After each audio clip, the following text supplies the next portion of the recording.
Easy now. Easy now? How's that? Is that what I have to say? No, We're going to have to start again now. I think somebody forgot to tell me how this works. No, that's how it does work. We'd like to see our guests' reaction to it. I'm like, hang on a minute, I've missed a bit. We should have done how do. How do, yeah. Would that be better? I almost said You should we can't really do kickstart that, this? though, because we're down south, aren't we, really, at Sheffield? Down south. This is not south. It is. It's 10 degrees warmer down here than where we are. They wear shorts and everything here. Do you own any shorts, Dougie? No. No. I did when I was 10. Okay. A while ago now. Yeah, those days are gone. Nice. Well, we are down here at the Sheffield Arena for the DL12 with our very special guest, Dougie Lampkin. And I'm sure everyone, he doesn't need any introduction. But for those of you that don't know who Dougie is, we're going to talk to him a little bit about his past and what's going on in the background. But it's really exciting, I think, especially for you and I, because Dougie, whether you were into motorbikes or not, you were a household name, especially for when we were younger. Yeah. Kickstart. Yes. What? Why is that not still on the telly? The glory days. I think the problem with it is it used to be an extreme sport, and actually now it's probably not. Yeah.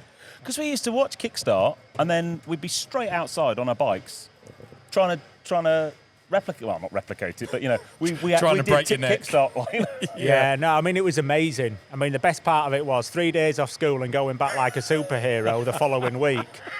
But it never lasted long, but them few days were golden. But yeah, no, 5:30 Kickstart coming on, just Oh man, it was just massive. When did that finish? I rode it last time when I was about 12-ish, so that'll be late 80s, mid to late 80s. I think I'm correct in saying it is still the largest audience for a kids' TV programme on the BBC. Yeah, because it's was obviously a long time before any kind of social media and stuff. But when you look back, and the amount of people, I've watched some older ones back, and you see the likes of Rob Warner. Yeah. I was watching this random one the other day, and Rob Warner, I was like, oh my God, Rob. And there's all these, I'm sure there's loads of past and present trials riders and mountain bikers and all sorts that were on there. Yeah, it's funny because wherever you go in places, unless they're like 20 years old and they've never heard of Kickstart, you go somewhere and they say, so what's trials? And you go, do you remember Kickstart? And they tell it, oh yeah, that's us. Because they can just relate back to it straight away. And we met Peter Purvis quite a few times, and actually when we wheelied the TT course in the Isle of Man with Red Bull, we tried to get him to come back and do some commentary on it, but his health wasn't as good as he wished, and he didn't really fancy it. But he was talking about how we'd done Blue Peter forever, but still, up until a few years ago, everybody used to just sing the Kickstart theme tune in the supermarket to him. He said it was if that Blue Peter was forgotten, and they just remembered me for Kickstart. So I'm not sure if that's a compliment or not, but it was interesting talking to him about it. He loved it. That is unbelievable. Wow. Now, the other thing you won't know is we've met before. So I've been doing YouTube now for 9 years. Yeah. But the first ever video on my YouTube channel is me and you. You bunny hopping over me on the balcony at Goodwood in 2010. Yes. We're not allowed to do that anymore. No, you're not. No. Unfortunately, the Duke would have it completely different, but nowadays health and safety has crept in. And he used to ride up into the house. I mean, a lot of you, we were going to say, a lot of the guys listening to this will probably have seen the videos of you riding into the house before Festival of Speed. That was, 2011 maybe? 2008 it was the first time I went. First one, yeah. Yeah, that's when I first went on the roof, which was obviously Lord March at the time, the Duke now. Yeah. It was his idea. Yeah. I mean, I must admit, driving up to the house to start filming, I was thinking, I've got this wrong. Yeah. I'm not supposed to be here. Yeah. And he basically wanted me in every room in the house, and that is where we rode. Everywhere. And then they collapsed the wall in the posh garden and laid in the flower bed. I was in a bit of trouble. So I might have a bit of inside information here. Is it true that you may well have nearly killed the Duke once? On the press day? Yeah. Yeah. He did flinch. Yeah. Were you jumping from one wall to another with him in between? No, I was jumping between two big wooden boxes. Yeah. And, I can't really blame him, but I didn't really look up to check he was still in exactly the same place, and I think he'd stepped back a good step. Right. And as I jumped across, my back wheel It was bloody close, put it that way.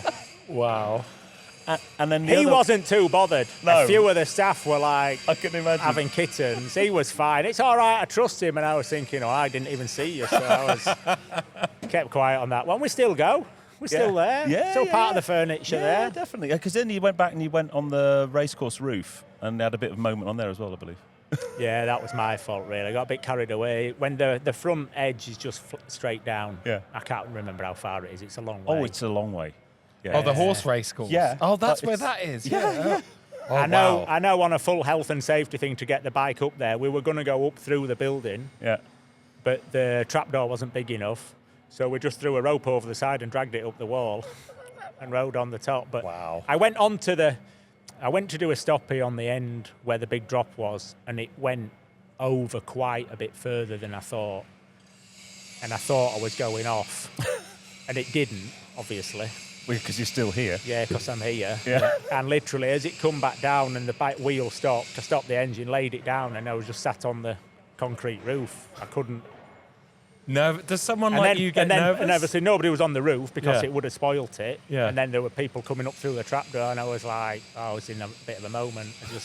I didn't ride anymore that day. So even you got nervous. It's probably the only time I can remember. How do you know about all these? I've been doing a bit of research. There's certain some inside knowledge. So my wife works at Goodwood for the Duke, so yeah. He did say before we turned the cameras on, we said there are no any limits. You're like, no, we're talking about anything. No, she said, oh, you've got to ask him about when he nearly killed the Duke. I went, what? So, but we were, let's say I were a couple of foot off him. I wasn't. No. It wasn't ridiculous because I did it absolutely fine. It was fine, but. I think the coolest thing she's ever seen you do, she was at a dinner, I think it was the Friday night dinner, and you came into the dining room, big long trestle table, and wheelied down the middle of the table. Oh, wow. At the end of dinner. Yeah, they'd also had a few things made out of sugar glass. Yeah. Oh, brilliant. And it was just after people were going to have desserts before the coffee, but the table was that much of a mess, we had to move to the next room. And James Martin was just putting who now is a great friend of mine, but that's where we met that evening. He was just putting a big cake in the middle of the table, and I rode through the cable, straight along the table, through the cake. But the problem is I jumped off the other end, but the tyres were full of cake, and slipped and hit the door jamb, and the footrest took a massive lump out of the door jamb of the dining room. I was like, no, that was me. Brilliant. Leaving your mark everywhere. I've never really had a look at it since to see how they got away with it, but it wasn't going to polish out, that's for sure. So can we go back so obviously we talked about Kickstart as a kid. How did you get into trials riding and how did you end up from there to where you are now? I mean, it's such an amazing career. You've done amazing things. Yeah, I mean, motorcycles have been part of our family forever, really. Back during the war, my granddad came from London on a motorcycle and sidecar with his wife and 2 kids and every possession they owned, and knocked on doors in the town of Silsden, which is where we're all sort of around that area still to this day. And I suppose that's where bikes started. And then he had an engineering business, but his eldest son Arthur was handy on a scrambles bike, which we call motocross now. He was on Saturday grandstand every weekend. It was massive. So he's the one who really sort of got us rolling as a family.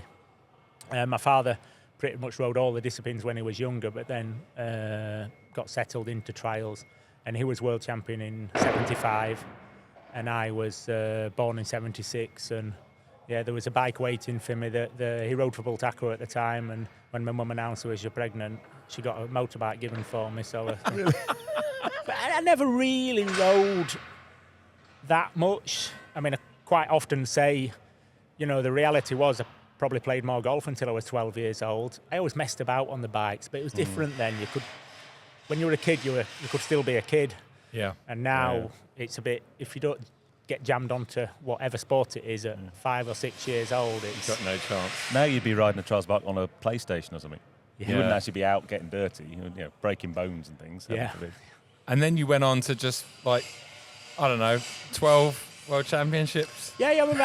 My schoolboy career was quite average. I never really won much in the schoolboys, and then went and did the first round of the European Championship in 1997 just to see where the level was. Like you say, no social media to see how good everybody is. We went to see. I rode fairly average. I used to get very nervous when I was a kid. When I was riding, I was 6th in the first round, and we went to the second round. I won the second round and ended up winning the championship.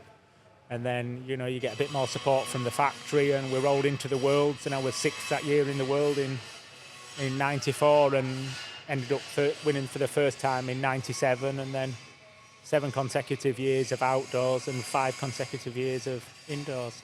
Wow. Unbelievable.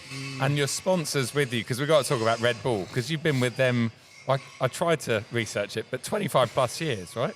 Yeah, I started in 2000. Oh, okay. So this is the 25th year then? Yeah. Wow. 26 year, yeah. 26, 26 year, yeah. We were saying before we started filming, there can't be many athletes with Red Bull that long. No, I'm the longest in the UK. I've done, when it was 20 years, we had a few stats, and I think I've done like 5 offices, weighed on every member of staff. Jumping over them? And no, just there. No one's been there that long. No one's been there that long, and there's a few international ones. I think they started sponsoring athletes in '96, and I started in 2000. Right. There was already a couple in the UK. Obviously, they've sort of gone now, but I was about the 6th from the UK side, which is obviously one of their big arms of the company. And yeah, still here. It's just one of those unbelievable opportunities that you get with them. It's run by a lot of ex-sports people, which have some like fabulous ideas, but you're massively encouraged to think out of the box and think what you want to do. Yeah. And then if it sounds good to us, we'll have a go at it. I mean, it seems that way because it's a massive badge of honour in any discipline if you get your Red Bull helmet. And, yes. You know, that's really cool. Absolutely. Yeah. But then certainly the last year there seemed to have been some unbelievable challenges Red Bull athletes have been doing online. Whether that's that guy jumping over his house on his mountain bike. Yeah. Wow. All of those are athlete-led. Yeah. Really? You go to Red Bull with your dream. Yeah. And they, if they can, will make it into Come on reality. then, Dougie, what are you doing? No, we've... I know you wheelied around the TT course. The TT came in and out for a couple of years. It was a great idea. It was supposed to be going around Cadwell Park. Basically the same. Sorry, you went from Cadwell Park to the Isle of Man TT course. It grew a little bit. A little? There was a rival well, somebody started saying, you used to live in the Isle of Man, didn't you? I said, yeah. What about the TT course? I was like, I've wheeled about 500 yards, and that's 37.7 miles. I don't know what you're thinking. And I remember we were in a big meeting and we were talking about it, and it was getting legs, and we can go live because they said you can't film live in the TT, so that's a bit of a challenge to us to make that happen. Came home, and my dad, he said, how did you go? And I said, oh no, I think we're going to wheelie around the TT course. And his exact words were, but you can't even wheelie to the end of my drive. And the problem was, he was absolutely right. Yeah. So did you... I properly put myself under pressure. I presume you then had to go out and practice wheeling a bit further than the end of your drive. Did you have to do anything to the bike, though? Yeah, we did so much stuff, really. I suppose fuel tank even. Yeah, fuel tank had to be 4.5 litres. We wheeled in September.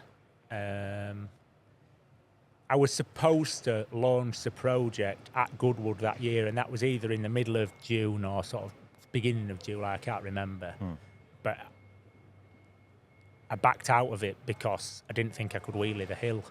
And then we started looking, we're talking like we're 3 months out. But my father passed away in April, so I'd like down tools and not done anything and just didn't fancy riding or doing anything really. And then they were happy we're just going to pull the plug and everything. And then I was a bit like, can't really do that. Yeah. So a good friend of mine, Blackie, who was paralysed in an incident when we were at a motorcycle event actually in '93. He's an engineer and we've always been really great friends, and he was like, everybody was around me. My manager, Jake, who I'm business partners with now, I've been with since 1999. We sort of all got together and started looking at the history of it a bit more because we'd already asked Dave Taylor did it way back when, a couple of times, never managed it. And we got in touch with their family and we were looking at his bike and things, and he had a gyro front wheel, so the front wheel continuously span. Okay. That makes it easier. Yeah, we bought one off a push bike and it got fitted into my front wheel on my bike, and we had a massive battery on the bike, and it was a bit Heath Robinson really. It looked a bit of a battleship, to be honest. But Well, I wheelied like 3 miles straight away. Oh, wow, okay. Oh, hang on a minute. This might actually work. And then Red Bull hired out Cadwell for the afternoon. We got a really short slot of a couple of hours riding. And I did 3.5 laps without putting the wheel down. It was like literally somebody had lifted this massive weight off my mind. And then I wheelied, allegedly, I wheelied every morning at 5:30 on the roads near home. So we're back home at 8 o'clock. But I only ever wheelied distance twice before we went to the Isle of Man.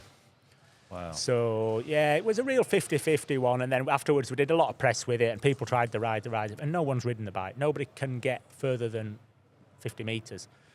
But, yeah, we stood on the back end of the bike. We moved the weight on it. We had gyro front wheel. I could disconnect it with the wire so that I could cut the power to it. Because as the wheel was spinning, as I was going downhill, it was a hindrance. But uphill, it was brilliant. Oh, but there's a lot of downhill in that course. Yep. So I'd have to lean back a touch more and it'd break a magnet system that Blackie made in the headstock. Wow. So it'd cut the power to it just to slow that force. I did about 1,100 miles practicing wheeling. Wow. How about fuel and oil? And do you have to change the oiling in the bike? No, that was all fine. We had a little bit more oil in the gearbox. We had completely different brakes and master cylinders, which was made by some great friends from near us, Hope Technology, who've got mountain bike and component parts. Down there. Obviously support us here as well. My niece's husband's dad is Mr. Herp Bikes. Oh, yeah? Yeah, I sat next to him at their wedding, yeah. Didn't realise. We were chatting away and he went, "Oh, you're Hope Bikes?" I went, "I am." Yeah. It's Herp, though, not Hope. Hope. Herp. Yeah. Herp Bikes. Yeah, I used to run Hope disc brakes on my downhill bike back 20 years ago. Yeah. All the time. Steve Pete inspired me to run them. They did all the bikes for the Team GB. Ian and Simon back in the day worked at Rolls-Royce in Barnoldswick and made some brakes at home. Yeah. And then they made a few for the friends and a few more, and then next minute they were set up in one of the parents' garage, and there they are now. Well, could be nearly 200 people there. It's ridiculous. It's massive. Especially, I think, since they did the whole Lotus collab for the Team GB track bikes. All the carbon things and all that. Yeah, it's amazing. Very cool. Oh, well, that's 6 degrees of Small separation. world. It's very small world. I know. Talking of components, I mean, this podcast is proudly sponsored by Michelin. And I know Michelin are a part of the course that we'll actually look at tomorrow with you. We'll run down the course because it's being built as we speak. They're just starting to go in now with the tyres there for the race. Yeah, the big tyres. And we have to say, big shout out to Dougie, because although he is the champion and the VIP here, when we walked in, as he was last year when I came down here, he was covered in sort of grime and working along on the floor with all of his mates, and they're building it up. He's hands-on. He's down there. He's not just the guy that sits up here like I do when we set up the podcast and let Patrick and Ped do it. Dougie's down there making sure everything's like, driving the forklift truck, making sure.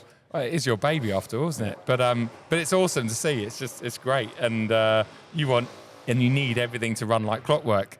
And before we turn the cameras on, and before we talk about Michelin briefly, can you just talk us through what you're saying about the stages and how important it is, and the fine balance between making it manageable, but not making it too hard, because otherwise it would be a big flop.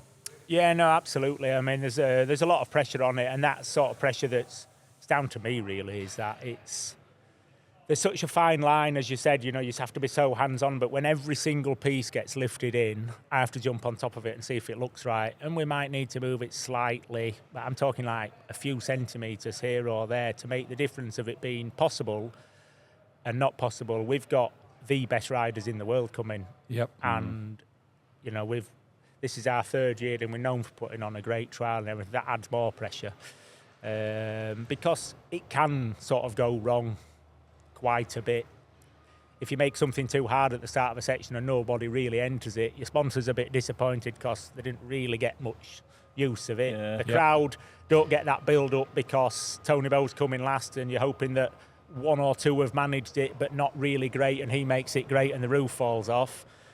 It's such a fine line, and we could all roll up tomorrow morning and see what my friends and half my family have done, but first of all, I'd get the grief from them anyway, so I can't do that. Well, I get grief anyway, to be honest, but it's great, really. We've got the lads that have helped us on a lot of events, and I said do all the events with my manager, Jake, and we've been sort of together since 1999, and his attention to detail is absolutely second to none. He takes care of everything that's off the bike and off the sections, and I take care of the sections, and it works absolutely fantastic. And yeah, hopefully, or I'm sure it will be, because we're very confident about that it'll be just as good as the previous 2 years here. And last year was just awesome. And last year you could exactly see, like, the top-seeded riders went towards the end, and I think it was especially this last climb. Was that a 6th stage or? Yeah, that's the last section. Yeah, the last section. And the first few guys really struggled, and then we got to about rider 4 or 5, and it was like Marcelli went up a bit too easy, and I was that's right. And I can tell you exactly what I did. I just looked at my cousin James, who I spent most of my career with, won all my titles with James as my minder, who's like your catcher. Yes, yeah.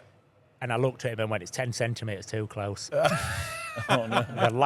The last gap was just a fraction too close. Too close. Just, yeah. Oh, so this year it might be a little bit. You can't say much. I think it's borderline this year. Okay. They won't all be out of there, I can tell you. If they can, I will be sulking at the bottom. Yeah. Well, you need to stay tuned to this podcast, because we're going to do a course walk tomorrow morning when everything's a bit more kind of nearly finished. Hopefully. And be able to that show was you optimistic. directly. Nearly finished. Optimistic. Well, I think that the amazing thing, I didn't realise, there's an ice rink under there. Yeah, there's only an 18mm ply board over the top of the ice rink. It's not very kind on your feet when you've been on it for a few days. But it's amazing. Yeah. Should we talk tyres? Tyres, yeah. So talk to us about the tyres on a trials bike, because we've done MotoGP and we've done Le Mans and Motorsport, and we're very Lots familiar of with road stuff. Yeah. And we're both cyclists, so we know kind of road bike and mountain bike tyres. Trials bike tyres, that must be a complete science on its own. We, for want of a better word, we are a very, very odd breed. Trials. Is that the trials people? Is that not the rider or the tyres? No, the trials people. Because when you've got MotoGP or motocross or anything like that, all it ever comes down to is a stopwatch. There's different tyres for different tracks. There's so many different things, wet, dry, and then in trials, we go to not a track. We can be in the middle of nowhere. We could be at an indoor. We could be anything, in any conditions. It don't get rained off. You don't pull in and change your tyres or anything like that. We ride 1 minute, we can be riding in a forest somewhere in the middle of nowhere. The next time, you can be in this trial. So the difference on that is unbelievable. Imagine trying to make one product that's brilliant on all of those. Is it just one tyre? You've not got a tyre for different conditions then? One tyre. No way. Is that part of the rules then, is it? Or No. That's just to make it a bit harder. What the riders expect. That's the problem is it's that good. Yeah. That there's nothing to change on it. And pressures. Imagine having a tyre that can grip when you need to let loose on these metal objects at absolutely full power, and then it grips in like 20 centimetres of mud when you're going up a hill. On wet routes. And so, what sort of and all you do is you just modify the pressure a little bit. We'll have to go old school into PSI now, won't we? We do PSI. No, I'm a PSI guy. Very, very roughly, it's around 6 to 6.5 PSI in the front and around 4.5 to 5 in the rear. No way. And are you running tubes? Tubeless rear. Tubeless rear. Tube front. Okay. Big. Why the difference? So you don't get any pinch flats? There's a better feel on it on the front. Wow. Jeez. Wow. I thought, on a mountain bike. So you can imagine with the edges, 25, 30. like we've got metal edges, then you've got stones, then you've got roots, you've got everything. So when you think about it, what you put that tyre under in so many different conditions is pretty incredible. That's unreal. I've been with Michelin pretty much all my life. I did veer off a little bit for a few years, let's say. We don't talk about then you saw sense and you came back. Oh, that was when I was like 17. Oh, okay. Yeah. For 3 years, disappeared off to a different home, and then realised the error of your ways. Yeah, got homesick and came back. Because we were talking about you going through Goodwood House. You'd done the same at Campbell Road, right? You did the same kind of video through the Michelin factory. Yeah. You think you know what goes on in places, don't you? Really, but there it's like you're looking at machines and you're thinking, well, what does that do? Yeah. And we just do this and this and this, and then a big balloon goes in there and it does this, and I'm thinking, we're making a tyre, aren't we? It feels like we're making God knows what. But yeah, it was great. We had a full day of filming. We filmed in a couple of places where probably you shouldn't have done, and rode over quite a few tyres that weren't supposed to. There were loads of tyres in that warehouse. I thought we were going all over the place. Like, don't go on them. Oh, no. I was only putting a bit of a tread mark on them. Skid marks everywhere. No, it was great. It was great. It's a massive place. Yeah. It's the first time I've ever been after all these years. It's got that kind of like rubber smell in the air, though, isn't it? It's red hot. Yeah. Absolutely roasting, but everybody was great. You know, it was great to go there and people show what their products are doing. You know, they're the people on the ground. They're the people making it all happen and making all the products, and all that remolding system that goes on there is like, it's revolutionary, really. It's like a big secret, and I'm sort of stood there asking questions and trying to find out about it because, you know, it was very interesting how they do it all. But yeah, it was a nice opportunity. So what's the format for those people who aren't coming? But if they're not coming, you need to come next year, definitely. For tomorrow, what have we got to expect? Because I'm looking at some of those obstacles, and even from here, they look very tall, and I don't know whether I'll be able to climb over them, let alone ride a bike over them. It's funny you say that, because when I'm climbing onto them, not now, because my head's gone a little bit on the height of things, but I used to find it much easier. No, just you get to a stage when you're riding indoor events where you spend more time looking at the floor, what might happen if you fall off. But when you're in your heyday, honestly, you'd rather ride round than walk round on top of those obstacles, which is a bit of a stupid thing to say, but it is true. Yeah. But the format is we have 6 sections and 2 races. There's 8 riders, all obviously invitational. We've got the best there is. And they go out one at a time in the heat.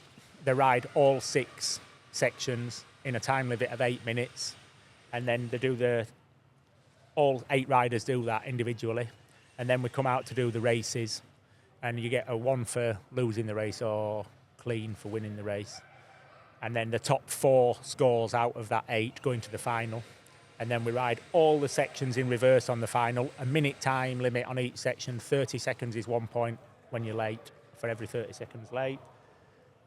We do the races again, exactly the same system for the points. And then the winner is the least amount of points. And is a foot down, is that just a time penalty, or is that No, the simple rules is if you don't fall off and your feet stay up, that's a 0. 1 foot down is 1 point. 2 feet down, 2 points. 3 feet down is 3 points. But in indoors, if you put your foot down a 4th time, that's 5, which is the maximum. And if you crash, it's 5. Okay. Wow. Complicated. Sounds complicated, but then last year, I hadn't watched it. It rolls quite easy, and it's all up on the screens and the replays, and you can follow it all through. So it's quite slow pace how that's sort of happening, where you sort of, I get it now. Yeah. I know you're busy, and I know you've got lots to do, quite literally. Can I just ask you about who do you what other 2-wheel or 4-wheel motorsports do you watch, and is there anyone that you idolise? And maybe a little talk about Tony Boo, because he's just a bit of an alien. Which one are we doing first? Well, let's start with what other motorsports do you watch, 2 or 4-wheel? In the motorsports, I love the MotoGP. Yep. Obviously, I've been with Red Bull forever, and obviously follow their teams. Got to know the riders at various events, which is nice. And I think when you know the riders, you always follow. Always been a massive fan of the TT. Great friend with John McGuinness. Yep. Spent most of my childhood with David Jeffries, who unfortunately is no longer with us. He sadly passed away at the TT. So I've always been into all the bikes because I'm really interested in how things work. I'm really interested in the development of what I've done on my bikes and developed with Honda and things like that, which, massive opportunity. Sure. So that's all great. I think more so when I was riding, I was big friends with Stefan Everts, and we were getting close. We were in the 90s for GP wins. And I stopped on 99, and he got 106, I think. So just pipped me. Does that annoy you, the 99? I said to him, "What's it like on 100?" And he said, "You know what? The problem is when you go to 100, you only want 101, so it's never going to end." And he were absolutely right. So it doesn't bother me actually, because like I said, if it had been 100, I'd have wanted 101. Yeah. It's only the target moves. You never get satisfied with the wins and everything. So I would say they're the main ones that I follow. Ridden a MotoGP bike, or no? Would you like to ride a MotoGP bike? tried to do. When you win for Honda, you get a bit of a treat. And back in the days, that was when Doohan and Crivier were riding the NSR 500s. Yeah. And we rode at Motegi anyway, and I did casually. When they said, what do you want to do? I said, I just want to ride around Motegi slowly on one of those. And it didn't happen. And unfortunately, well, I shouldn't really say that, but a few years later when Tony Bow won, they let him ride it, so it double hurt then. But yeah, that's the main one. That would have been it. That's the main thing. And then speaking about the main man, Tony Bow. Yep. God, is he on 36 now? I can't keep up. Yeah. He hasn't lost for 18 years, indoor or outdoor. Yep. I mean, I won 12. Before me, Geordie Tarras won 7 outdoor. Nobody thought that would be beaten. I beat it, but only by the indoors. Yep. We have both spoken about it going, that felt like forever to be winning, and it was. And then Tony comes along, does that, and you know what the worst thing is? He's a really nice lad. If it were awful and you never wanted to speak to him, it'd be a nightmare, wouldn't it? But he's the nicest bloke ever. Yeah. I love his socials, what he does on, like when he gets on a mountain bike and does something and then replicates it on his trials bike, or just, the guy's just, I mean, he's, to me, I'm a MotoGP guy as well, and you look at someone like Marc Marquez, and I know Mark would have a lot more world championships if he hadn't have binned it in 21 or whatever it was, 20. But it's the Spanish are good at breeding these incredible two-wheel talents. In fairness, their federation, the RFME, them, Italy and France, they're way ahead of everybody else in the training. Not only in the big sports, MotoGP and everything, but even the trials and the enduro and the motocross and everything. They're sending kids everywhere in trucks and motorhomes, getting them out there and getting it sorted. And we don't do that in England, and we never have really. But having said that, we've created a big lump of world champions in England as well. Not in the top category, but in the second and the junior category. My nephews have both won the world junior championships, the Hemingways, and it's. But yeah, the Spanish, they're across every motorsport, whatever it is, whether it's rally, whether it's trials, whether it's Dakar, whether it's everything. They've got a list of them. Yeah. Across everything, and quite good at tennis as well, aren't they? Yeah. They're quite annoying, really. Just a little question, because I know the next thing we're going to let you get back to building your course, and then we'll do a course walk with you. Tiny bit about the bike itself, or the bikes for the guys watching who haven't done trials. Just in terms of, I don't know, how big's the engine, the power. The thing that amazes me when you watch the clutch control and the balance. That's the bit that always amazes me. You just have this ability to go from standing still to full throttle, jump the bike and bounce. It's incredible. So tell us a bit about the bike itself. Yeah, no, they're useless really, apart from doing that. They do about 40. They haven't even got a seat on them, have they, really? They've got no seat. They only do about 45, 50 mile an hour. It's screaming its head off. The clutch is like a switch. It's heavy as hell. There's no suspension on it because there's so short travel. The tyres are soft, as we've already briefly spoke about, and it's only good for doing what we do on them. Really, they're an odd thing, but it's what works with it. It's just sort of made for the job. So they're generally around about a 300 for the factory bikes. Yeah. The weight is around 70 kilos. Yeah. There's quite a few things that you are and aren't allowed to 70 kilos. Wow. It doesn't sound like a lot, but when it hits you on the head when you're falling back off something, it feels like a ton brick. So are they 4-stroke 300s now? No, the only 4-stroke on there is the Honda. Okay. From Tony Bow and Marcelli, who are riding it, and everybody else is on 2 strokes. Okay, yep. Honda left the 2-stroke world actually when I was just finishing my 6-7 years at Honda. Yep. And they've been on that bike ever since, so it's a bit long in the tooth, but he seems to be managing very well on it. Yeah. Wow. And so that's a trials bike. Yeah, it's.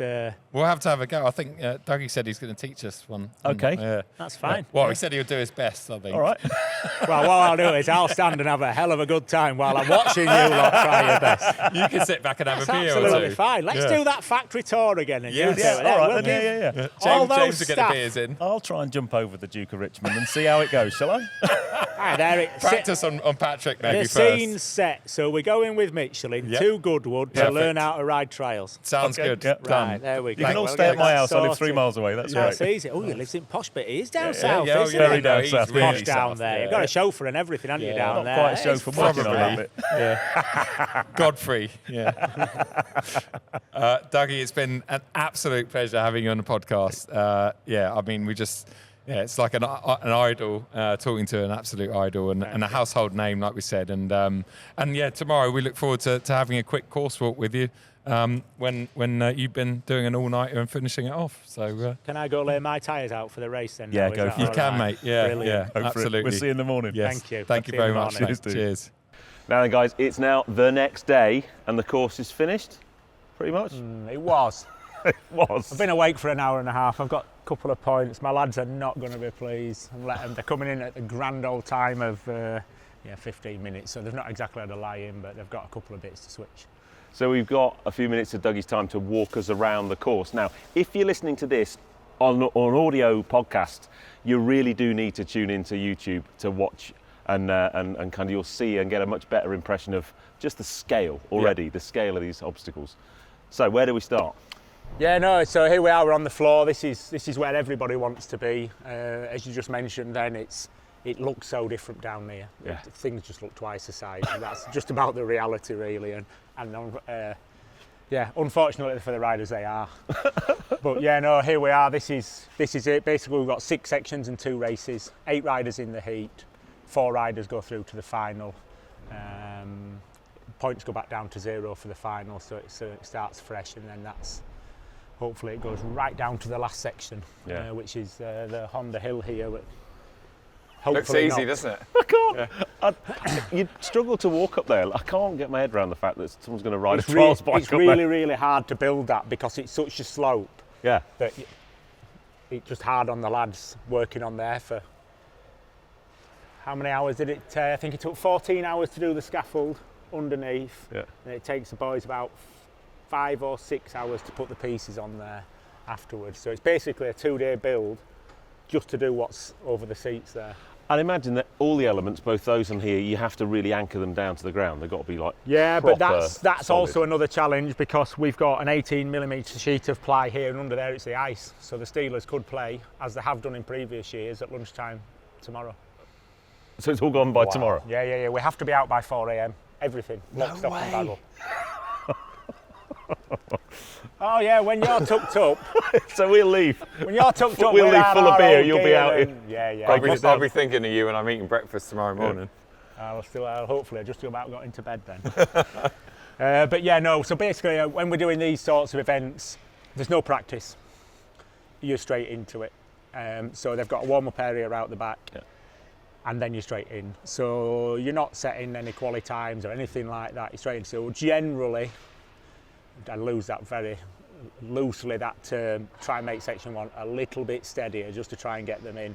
Right, because that looks really easy. Yeah. I knew you were going to say that. You can do a course walk though, right? Yes. Yeah. Course walk, you can spend as much time as here on your feet. Yeah. But it's a very unique sport when nobody gets to try anything.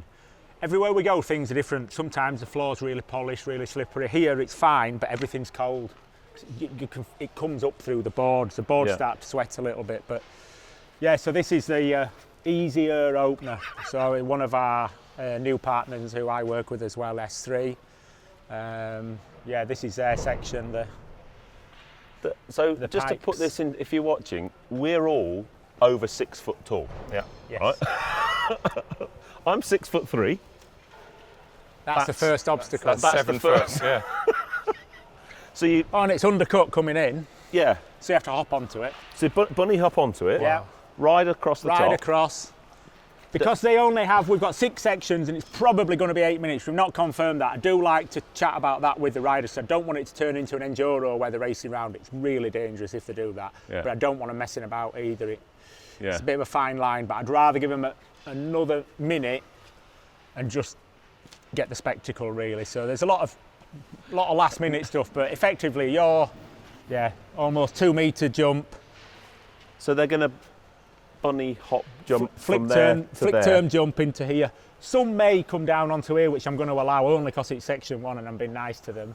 But they'll be thinking about, your top boys is if I do that, it'll take me another 10 seconds. Okay. And it's gain all the time. Yeah. You watch them when they stop in between, because we've got a start and an end on every section. When they get to the next one, when they get to about section 3, they might have a quick drink. But literally, then their mind will be running across to get onto the next thing. That's why they walk it so much, because it's like a machine. The minder knows exactly what the rider's going to do before they set off. And the minder's a big part of it, isn't it? Yeah, it is the positioning. And he's going to get up onto this part. The minder's going to put him on the top. Obviously, if he's down here, he's got a chance of slipping off. Yes. So he's going to be screaming at him from there, but also trying to catch him on here. So your mind is such an important role. And then this is, in my head, they're going to jump onto here with the back wheel. Yep. They're going to do a couple of hops and then a flick turn and land on the top facing the crowd, hopefully still feet up. Okay. If it does drop onto the engine here, because it's not a massive diameter, you can get it off with a foot, but it'll be hard work. It'll take too much time and energy, because there's a lot going on in your 8 minutes. And you lose a point for that as well with a foot, because you'll be dabbing? Just with the dabbing, yeah. And obviously you're only allowed 3 dabs, because your fourth is a 5. Okay. So if you had a quick nervous one on the start, come onto here and you've had 2, you've got that lot to do without any feet. Otherwise, if you go up onto there and just as you're riding off, you put your foot down, that's 5. So you've done it all for nothing. You might as well have ridden along the floor. Can we just have a ped measurement again, please? So that's 2.4. That it's the height. The height, but the distance. For camera we have to say 4.4. Oh yeah. In actual reality, it's 2.4. Wow. It's the gaps between the obstacles. Yeah, that's that one to that massive. one is ridiculous, because that's not a very big obstacle. No, the tyres will have to land on just one wheel. The tyres right? will be hanging over there. Oh. Front and back. Okay. So then they've got to get on the back wheel. That's why it's this direction, because in the final they're coming down from there to land on there. You watch the tyres on there so they'll go up onto the top in the final. They'll jump back down. You trust him, Michelin's going to land on that corner from there and just sit there and wait for him, and he's off. But with what 6 psi in it or something. How do you get from there to there? Same principle of jumping. The back tyre will be hanging over the edge, and they'll just rev the beans off it, and they'll just drop the clutch. You're going to say nuts off it, come on. Yeah, I was going to say. Will they land? Will the back wheel kind of land about and then there. have a bit of traction? Stop on the engine. Yeah. Because, well, here you can't do, but obviously if if you cleared it, you'd be in the car park. That's the problem, and it's not. I mean, I'm saying it's smiling. It's not. But it can go wrong so fast. Yeah. The accidents. And then once you've got over the line, you can put your feet down. It's finished. And they'll just bolt to section 2 then. And then they won't be riding around waving or anything like that. They'll be gone. Okay. Wow. And then. Minute gone. And then on the last, that'll be the last stage as well for the finalists. No, it's the first again. Oh, the first, but in reverse. Every section is reversed for the final 4. Okay. So when you design these sections, it must be quite tricky to design something that's hard to do both directions. That's the hardest bit. Yeah. Absolutely bang on, yeah. That's the hardest bit. Because I bet you probably designed one and gone, I see it, and then you go, shit, how do you ride that the wrong way around? I built that at about 7:30 on Thursday morning and took it all down on Friday morning to rebuild it. Oh. Because you just couldn't make it work. So you just have to literally just throw it all back. And so have any of these been ridden? That's never been ridden, but we've obviously used the pipes before, and if you look in the World Championship, they're pretty much the same sections, so that's one thing. This is the 3rd time this has been ridden, because it's a 3rd trial. This is some friends of ours, people who live near where we have that own the Hope mountain bike components. Yeah. And so we've just basically got scaled up drawings of cranks and hubs. Oops. I used to run a pair of these at my mountain bike. They weren't quite that big. No. These are a bit heavier. Yeah. So this is pretty complicated to explain, because we've obviously got a loop in it. So the first lap, they jump up this undercut onto the back wheel and then immediately up onto the top. Yep. Everybody has one minder, but they will use another minder to help them, so there'll definitely be a couple of lads up there to catch them. And then in the heat, they drop down onto the orange crank arm. Is a crank as well? Can you imagine the size of the bike? If you made a bike with these components? I did say it would be nice to make a bike, but we never got round to it. That'd be massive. It's really wide as well. Yes, yeah, lovely. Yeah. Up onto the top here, flick turn, up onto the red. I've given in and I'm giving them a little bit of a helper because I don't want them going over the handlebars there. That's just a rider's thing, maybe. When I was looking at it, I was like, that. I'm just going to make something. It's not going to change anything on the section. Yeah. But it just means when they come off there that the front wheel will ride up onto there instead of ramming that and throwing them off. Yeah. Like a wedge or something there. Yeah, it's just a, Jake, I mean, I guess the difference between these ones and the first one, so the first one's concrete, which is painted and looks quite shiny. Yeah. This is steel with some paint on it. Yeah. I mean, the traction you need from the tyres to grip all with the same tyre. Yeah. Same pressure. Yeah. And that's all rounded and this is all square. And severe. And then as you move on, there's one that's made of timber, one that's made of rocks. Yeah, rubber. Yeah. Nice. Wow. No, so that's this is my new section for this year. Yeah.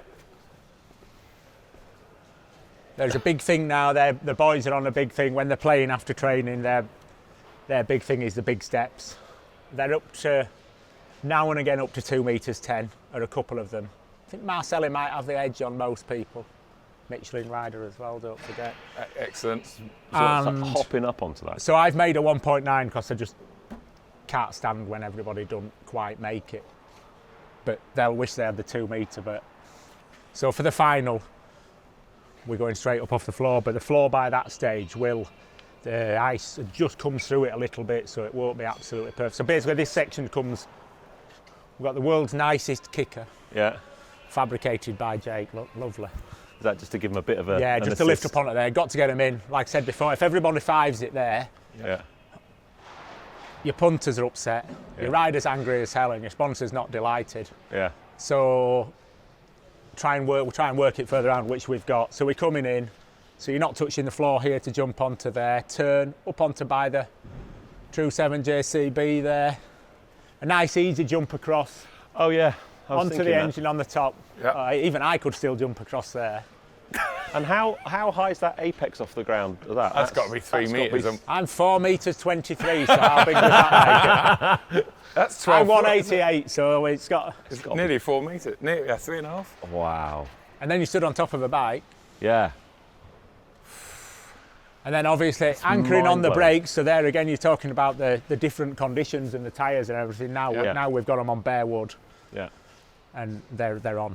So it's not only the front, it's not only the rear that you're always thinking about with the grip everywhere. You're putting it into some incredible places. Where you want steep downhill on the polished paint, and on here. And then it will be a heavy landing when they hit the floor. They're going to do the floor for me. They can't jump from. And then I've measured that, and measured it, and I've double step. So they're on the floor and then bunny hop up onto that.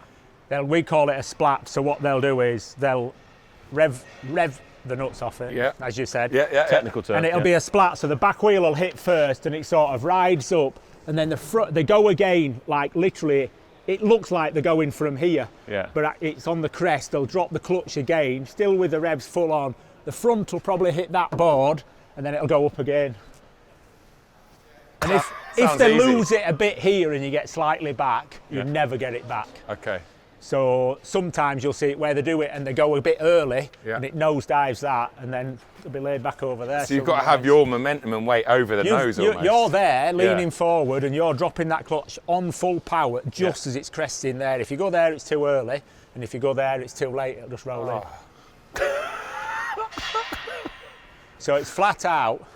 You're breathing like mad because you're already 2.5 sections in, and you got that bit.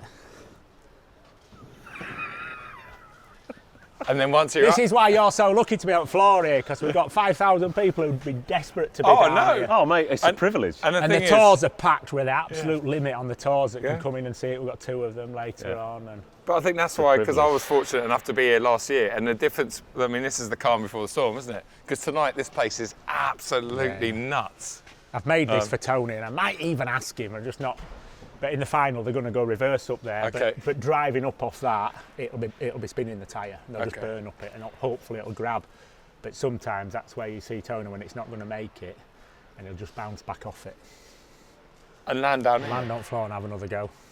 And when he does that, anywhere where we are in the world, roof comes off. They can all do it, but he's like, It'd be like a push bike, just like leaps back off. And he wouldn't get any And that's points. when your mind has got to decide if that's what he's doing or he's falling off. Imagine being that person. Because if you did grab his wheel and he'd already committed to it, he'd either pull you off or he'd have a massive accident. Yeah. So the trust, but they're together each day, 4, 5, 6 hours. That's they're just bloody glued together. So we've gone concrete, painted steel, wood, stone. Damp, wet stone. Feel how cold it is. Oh, you can see it shining actually, can't you? Yeah.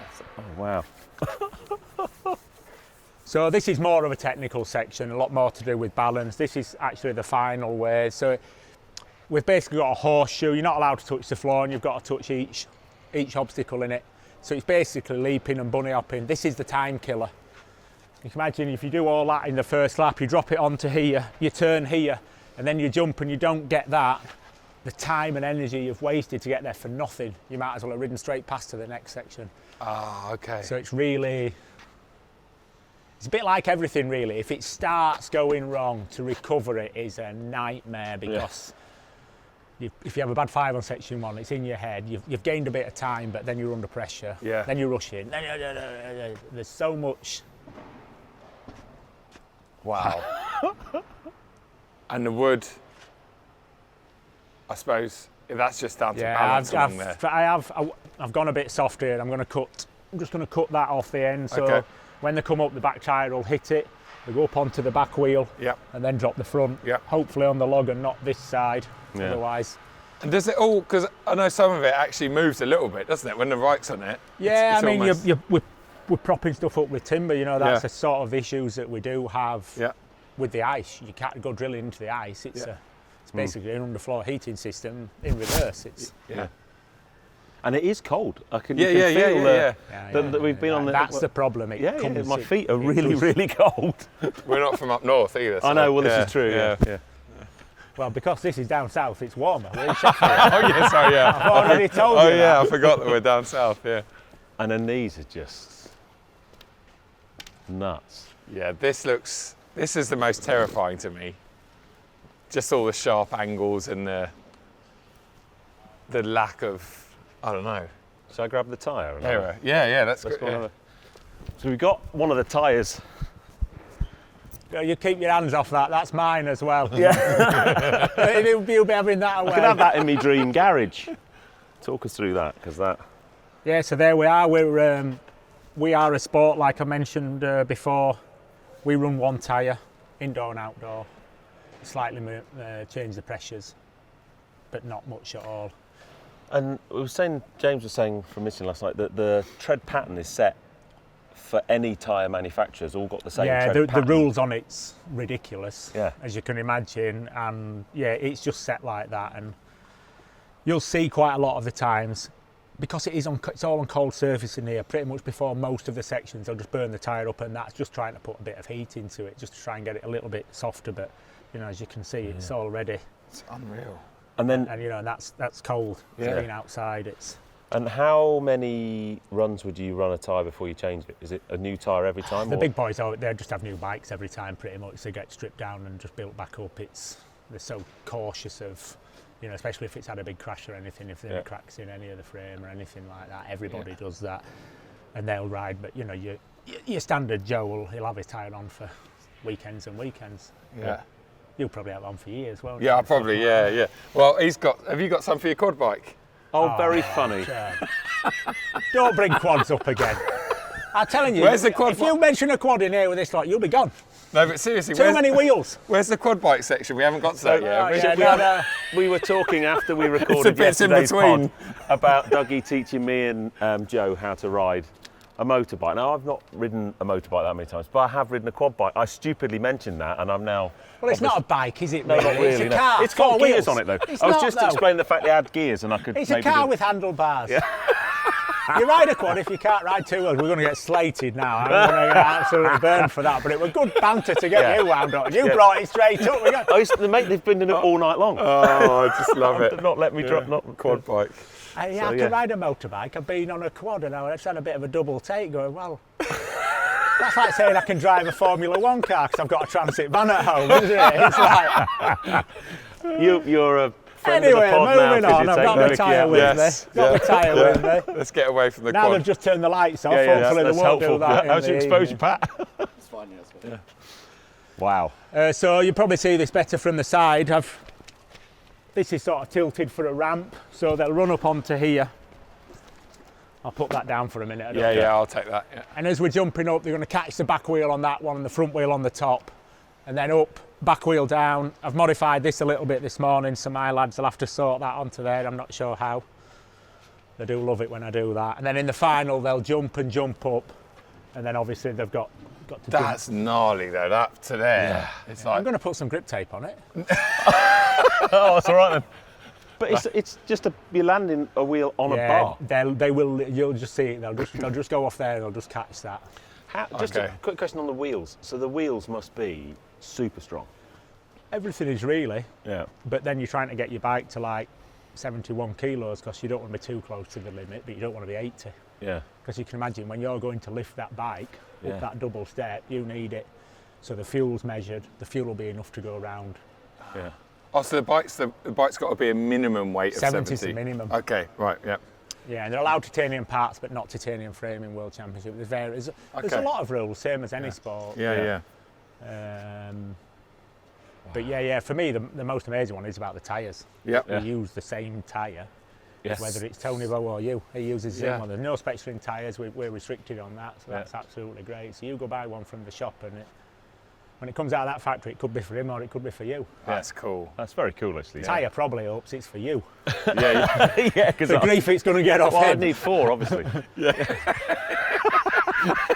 Now you're bringing up them quads. I'm going to get run over by one next week, aren't I? One's going to be... Now it's literally Yeah, dark. and then much of the same. And across the point, very steep going down the other side. I'm expecting a little bit of moaning from one or two culprits. Okay. Great friend of mine, Adam Ragger, who's retiring. So this is the last time he's coming. He says he's retiring, but the problem is he's set off with two podiums in the World Indoor Championship. And I'm not sure he's going to be able to hang the boots up just as quick, but So definitely this is. one, they go from the top of Yeah, that I'll let them come to in, but bunny up onto the top of that. basically you can touch the floor anywhere on this one, so I'm not going to complicate it by saying you have to jump this, but they won't. Too much time. 5 seconds. 5 seconds, 10 seconds, 3 seconds. They have it all calculated So out. stop it straight He'll over. be on his mind to say, I need to be like 3 minutes left by the time we get here. I need to go into that section with 30 seconds left, and I can do it. We had it one year where Tony literally rolled into here, did that all in one, roof fell off and he was 3 seconds in. And he could have taken his time, been 29 seconds out of time and only had 1 point.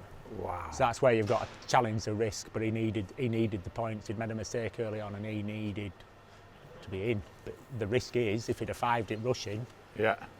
then he has gone. So Yeah. it's all happening quick. But that's the same with any motorsport. You know, Yeah, when yeah. they're flying around them laps with 20 laps to go and they're trying to get past somebody, you've got to a decide whether you're going calculated now or Yeah. taking a chance. Yeah. And so so the last one. Come on, have a climb on this hill and then you'll get a feel of how steep this is. Waiting for that. Get your quad up here.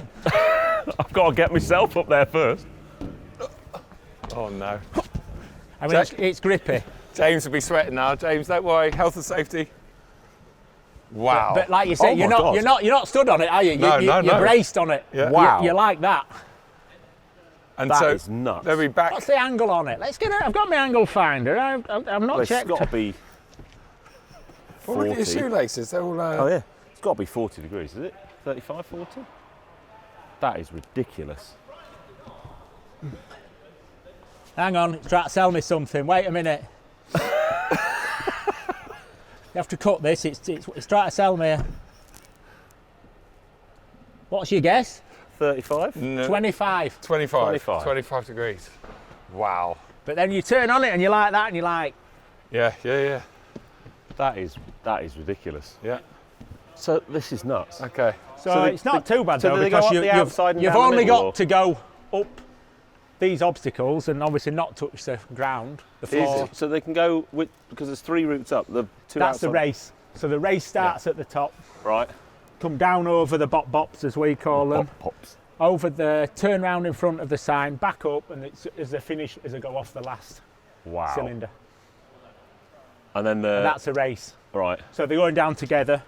You count your feet if you put your feet down as well, but it's 0 points for the winner and 1 point for the loser. It must be quite intimidating stood at the top looking down, to be honest. I'm not going to climb up there because I'll probably fall down. And. But can you remember telling how many hours they're on here for? You've already been on it like a minute, and you're like, flipping it. You're moving around, aren't you? Sort of. Yeah. But yeah, so you've just got to keep on the power on the top so they're driving permanently. When you hear how much the bike's revving here and now, they're still making it grip while leaning forward so they don't fall off the back. Yeah. The race is awesome to watch because it's a visual thing, isn't it? Like you can see, and then it all comes down to last year anyway. It looked like it was all down to the turn more than anything. It is generally. Yeah. Just how quick they get the bike around. How quick they can get it flicked round. Yeah. And then the Michelin section. The Michelin's another race, yes. So we'll. Be a nice place to finish. We can get off here, yeah. I think I'm going to. It's hard enough walking. We've not done that in a podcast. I've been up and down before. there on a million times, but you just get you look at it, don't you? Go, oh, that looks steep. But then when you go in it, you go, oh, hang on a minute. Yeah, it's really steep. Really, really steep. So yeah, this is a great section. We're lucky to have these tyres. As we said, how hard they hit things and everything. There's a fair bit of weight in one of these. Wow. See, are they off your quad? Yeah, that's right. Yeah. Similar thing, is it? It's like if you were like Dwayne the Rock Johnson, you do them tyre flips, or Eddie Hall or someone like that. The big. Yeah, they must. That's a couple of 100 kilos. That thing. Must be. Wow. It's a good question. That. Yeah, it's a James. Are you trying to lift that? Are you? I'm not doing that. He did that, not me. No. Wow. Get them on your M2, John. They won't be kind to it. Start line. 3, 2, 1, gone, jump. They won't even ride towards it. They'll just hit it with a back wheel and gone. Really? It'd be like Buckaroo if they got it wrong. They're going to have to drop in here. Yeah. If they feel they're behind, they might try and come the angle and jump it. Yeah. They can. I remember Tony did last year, didn't he? On the way back, especially. Might just, I think they'll do it on the way back. I don't think they'll do it that way. Okay. But having said this gap here is going to play into it. Okay. Wow. Even these, when they. And then off the top, jump in.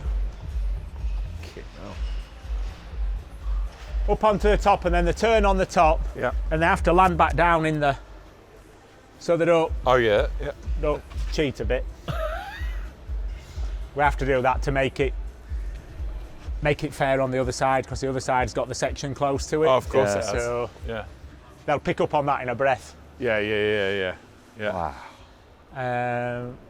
Jump off again. They'll definitely go straight onto here. I would imagine they'll sort of jump, back wheel, drive off here. So there's another material we're on. Yep. Rubber. Yeah. We've got everything Rubber on on rubber. roof. Michelin on Michelin. And then they'll just launch. Yeah. See that's got some movement in it as well. Yeah. I can't do that. I can't do anything about it. No, but it's kind of. I can't hold it in. But that's part of trials, though, isn't it? It's like when you're out doing. It's all right, outdoors. part of trials when you're on the floor. It's when you're 4 meters up on this massive tyre. Yeah. Yeah. That's awesome. 29.5 R25. Right. Well, mate, we better let you get off, and you've got a busy day ahead of you. I've got a bit on. You got a bit on. Where's my schedule? Yeah. Where is my schedule? Well, thank you for your time. Yeah, it's been somebody will come and grab me. No problem at all. Dougie, you're a superstar. It's been awesome, mate. We'll see you later on. Hope you enjoy the show. Yeah, absolutely. Well, I've enjoyed just the pre-show. Well, guys, I hope you enjoyed that. I mean, that's pretty special access to get to walk around the arena, and we'll be here later tonight to watch everybody get around, hopefully. Yeah. You might be here next year on your quad bike. I will be here on my quad bike. Thanks. It won't.